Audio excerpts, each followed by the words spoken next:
नमस्कार, one India Hindi में आपका स्वागत है। मैं हूं शिवराज सिंह।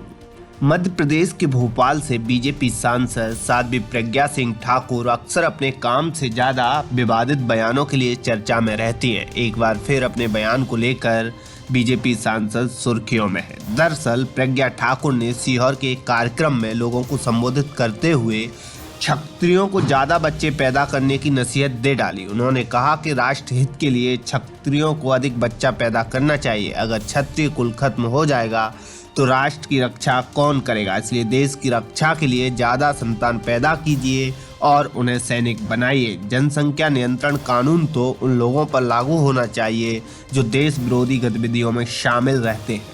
इतना ही नहीं, प्रज्ञा ठाकुर ने कहा कि क्षत्रिय को क्षत्रिय कहो तो बुरा नहीं लगता, ब्राह्मण को ब्राह्मण कह दो बुरा नहीं लगता, वैश्य को वैश्य कह दो बुरा नहीं लगता, लेकिन शूद्र को शूद्र कह दो बुरा लग जाता है। क्या कारण है? क्योंकि समझ नहीं पाते। खुद सुनिए प्रज्ञा ठाकुर ने क्या कहा। सनातन काल में हमारे धर्मशास्त्रों में समाज की व्यवस्था के लिए 4 वर्ग तय किए गए थे। क्षत्रिय को क्षत्रिय कह दो बुरा नहीं लगता, ब्राह्मण को ब्राह्मण कह दो बुरा नहीं लगता, वैश्य को वैश्य कह दो बुरा नहीं लगता, शूद्र को शूद्र कह दो बुरा लग जाता है। कारण क्या है? क्योंकि ना समझी है, क्योंकि समझ नहीं पाते। क्षत्रिय युद्ध करता था, अपने को आहूत करता था, क्षत्रिय मर जाता था, उनके कुल नष्ट हो जाते थे।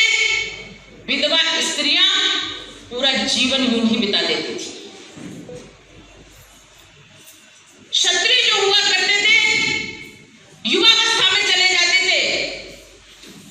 क्षत्राणियां, वीरांगनाएं, स्त्रियां अपने घरों में पूरी जिंदगी भले ही रो रो कर बिताए, लेकिन बिताती थी, दूसरा विवाह नहीं करती थी। प्रज्ञा ठाकुर ने मध्य प्रदेश के पूर्व सीएम दिग्विजय सिंह पर भी निशाना साधा। उन्होंने उनका नाम लिए बिना कहा, जो देश को अपमानित करते हैं, भगवा को आतंकवादी तक कहते हैं, वे क्षत्रिय नहीं होते। जब वे भगवा का अपमान करते हैं तो मतलब वे हिंदुत्व का अपमान करते हैं। ऐसा बोलने वाले को राजा नहीं कहना चाहिए। पश्चिम बंगाल में बीजेपी के राष्ट्रीय अध्यक्ष जेपी नड्डा पर हुए हमले को लेकर भोपाल सांसद ने ममता बनर्जी को पागल तक कह दिया। प्रज्ञा ने कहा, ममता बनर्जी तिलमिलाई हुई हैं, उन्हें ये बातें समझ आ गई हैं कि ये पाकिस्तान नहीं भारत है।